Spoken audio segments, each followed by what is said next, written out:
Good morning दोस्तों। ये आपका मैंने बताया था कि एएलपी टेक्नीशियन का फिजिक्स का ये न्यूमेरिकल क्वेश्चन है, जो सेट 1 का रुक्मिणी के जो प्रैक्टिस सेट आपको देखेंगे रुक्मणी का, उसका ये क्वेश्चन है। और आपका इसी तरह से न्यूमेरिकल के क्वेश्चन फिजिक्स के टोटल मिल जाएंगे। आप इसका तरीका कंसेप्ट को समझिए और समझने के बाद ये क्वेश्चन आप 3 से 4 एग्जाम्पल आप देखिएगा, आपसे क्वेश्चन करना शुरू हो जाएगा। ऐसे तो अलग अलग क्वेश्चन है, लेकिन आपको लगाने के तरीका से पता लग जाएगा कि हमसे क्वेश्चन लगेगा अथवा नहीं लगेगा। ओके, तो देखते हैं। और ये प्रश्न पूछा हुआ है प्रैक्टिस सेट का, क्या नाम है, प्रीवियस ईयर। जिस तरह से मैथ का आपको क्वेश्चन मिलता है, उसी तरह से ये फिजिक्स का भी न्यूमेरिकल के क्वेश्चन आप पढ़ने मिलेगा। चलिए पढ़ते हैं, क्वेश्चन पर ध्यान देते हैं। कह रहा है कि 200 ग्राम भार वाले लोहे के टुकड़े पर ऊष्मा 30 डिग्री सेल्सियस से बढ़ाकर 60 डिग्री सेल्सियस की जाती है। ठीक है, टुकड़े में कितने ऊष्मा स्थानांतरण होगा? कह रहा है कि टुकड़े में कितने ऊष्मा स्थानांतरण की गई थी। ये बात, एक लोहे का ये टुकड़ा मान लीजिए, इस लोहे के टुकड़े पर कितना ग्राम का है? 200 ग्राम का ये लोहे का टुकड़ा है। ठीक है, इस पर ऊष्मा दिया जा रहा है कितना से 30 से बढ़ाकर कितना कर दिया गया? 60 कर दिया गया। ठीक है, 60 डिग्री सेल्सियस। और लोहे के विशिष्ट ऊष्मा आपका दिया गया है 450 जूल पर केजी पर कूलम पर केल्विन। ठीक है, लोहे के विशिष्ट ऊष्मा कितना है? 450 जूल पर केजी पर केल्विन। तो सबसे पहले हम क्या करते हैं, m बराबर ले लेते हैं। m 200 ग्राम है, तो इसको केजी में बदल दीजिए। 200 ग्राम को 1000 से डिवाइड कर दीजिए, यह आ जाएगा आपका 0.2 केजी। और टुकड़े पर ऊष्मा 30 से बढ़ाकर 60 कर दी जाती है, यानी तापांतर, तापों में अंतर, तापांतर कितना हो रहा है? डेल्टा टी पहले कितना था? T2 माइनस T1 कर देंगे मेरे दोस्त। T2 कितना है? 60 डिग्री सेल्सियस से 30 डिग्री सेल्सियस। अब आपको मिलता कितना है? 30 डिग्री सेल्सियस। ये तापांतर डेल्टा टी बराबर क्या हो जाएगा? 30 डिग्री सेल्सियस। लोहे की विशिष्ट ऊष्मा, लोहे के विशिष्ट ऊष्मा दिया हुआ है C, यानी लोहे की विशिष्ट ऊष्मा आपका कितना है? आपका 450 जूल है पर केजी पर केल्विन। अब कितने ऊष्मा की स्थानांतरण हुआ? Q बराबर क्या होता है? mc delta T। ये आपको फॉर्मूला तापांतर यानी ऊष्मा में स्थानांतरण, ऊष्मा में स्थानांतरण क्या हो जाएगा? mc delta T। अब m के मतलब क्या हो जाएगा आपका? 0.2 गुने c का मतलब कितना दिया हुआ है? 450 गुने आपका 30। अब यहाँ दीजिए 30 दूना 60, पॉइंट उड़ जाएगा तो आपका 6 आ जाएगा। 30 दूना 60, पॉइंट खत्म, एक पॉइंट पर एक पॉइंट खत्म, 450 0 से 0, 6 5 30 के 0, 6 चौका 24, 3 27, इतना जूल आपका ऊर्जा स्थानांतरण होगा। यही आपका आंसर हो जाएगा। ओके मेरे दोस्त, आगे देखते हैं। आपको समझ में आया हुआ होगा। आप 1 से 2 बार आप क्वेश्चन को क्या करेंगे? हल करेंगे, आपको समझ में आएगा। अब आप आगे देखिए क्वेश्चन। 2 प्रतिरोध 12 ओम और 24 ओम को समानांतर जोड़ा जाता है। इस संयोजन को प्रतिरोध और 12 वोल्ट बैटरी के साथ श्रृंखला में जोड़ा जाता है। तो 12 वोल्ट बैटरी के प्रतिरोधकता की धारा कितनी होगी? सबसे पहले समझिए कि ये कहाँ जोड़ा जा रहा है आपका? वोल्ट 12 वोल्ट समानांतर श्रेणी में, यानी ये 12 वोल्ट आपको जोड़ दिया गया। यहाँ कितने में? 24। ये आपका क्या हो जाएगा? ये 24 हो गया। ठीक है, 24 हुआ। अब इसको आप क्या करेंगे कि एक 12 वोल्ट की बैटरी से जोड़ रहे हैं और इसमें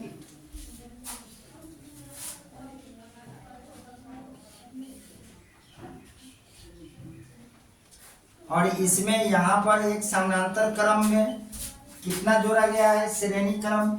इस श्रेणी को 22 वोल्ट वाला समानांतर क्रम में जोड़ा गया है। इस संयोजन को के प्रतिरोध को 12 वोल्ट वाला बैटरी के साथ जोड़ा जाता है। मान लीजिए कि 12 वोल्ट वाला बैटरी के साथ जोड़ दिया गया। ये 12 वोल्ट वाले बैटरी के साथ इसमें हो गया ये 12 वोल्ट की बैटरी। सपोज कीजिए कि 12 वोल्ट की बैटरी के साथ इसे जोड़ा जाता है, तो आपका पहले वोल्ट कितना होगा कि दो प्रतिरोध 12 ओम और 24 ओम को समानांतर में जोड़ा जाता है।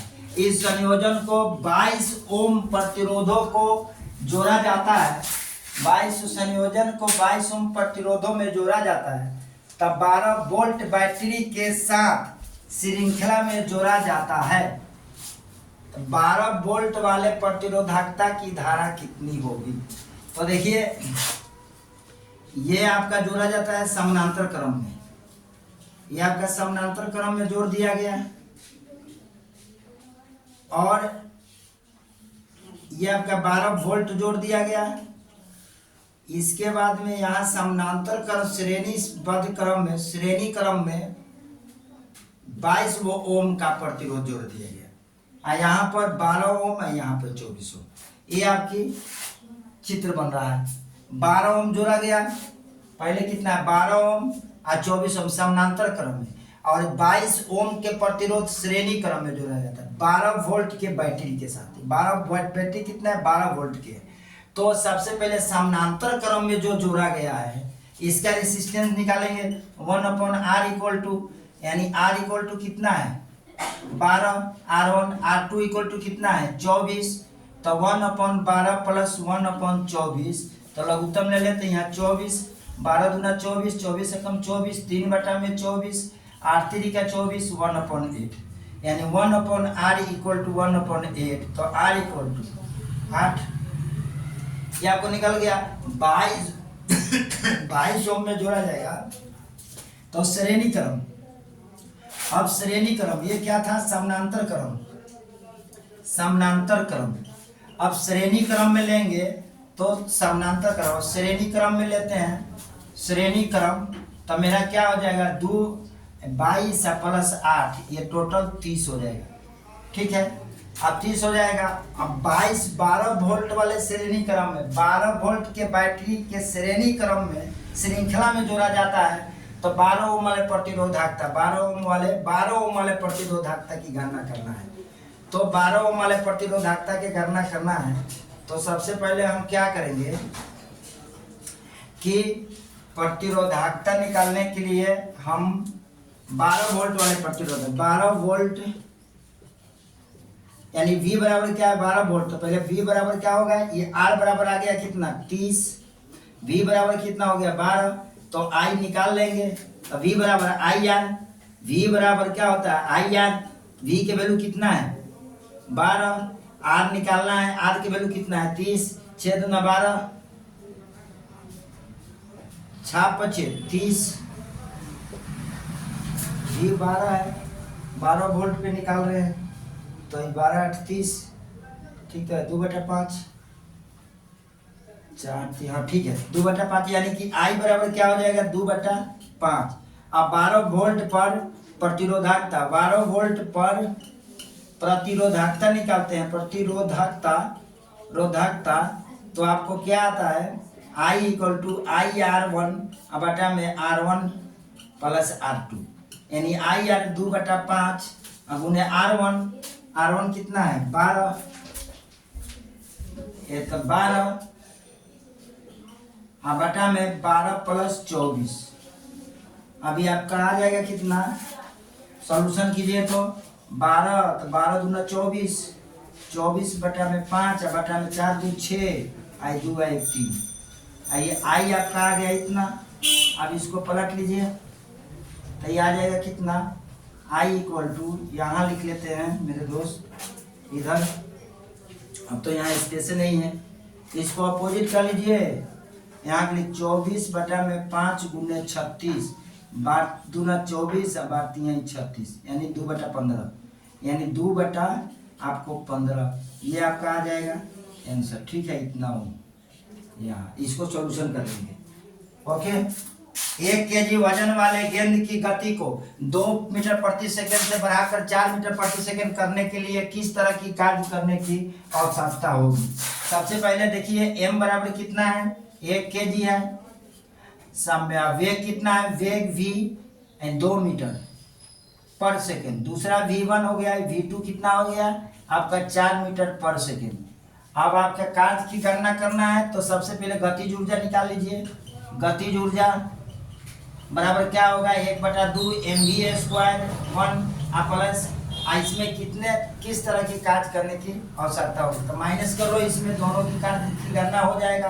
तो चलिए यहाँ 1/2 m मतलब 1 है, v मतलब क्या हो जाएगा आपका 2 का होल स्क्वायर, ये तो आ जाएगा 1/2 गुने 4, काट दीजिए 2, यानी यहाँ 2। और दूसरा निकालते हैं के ई हो गया E1 और के E2 यानी गतिज ऊर्जा बराबर 1/2 mv² बराबर 1/2 m के मतलब हो जाएगा आपका कितना 1 और v का मतलब 4 का होल स्क्वायर। 4 चौका 16, 1/2 गुने 16, 8 दूना 16।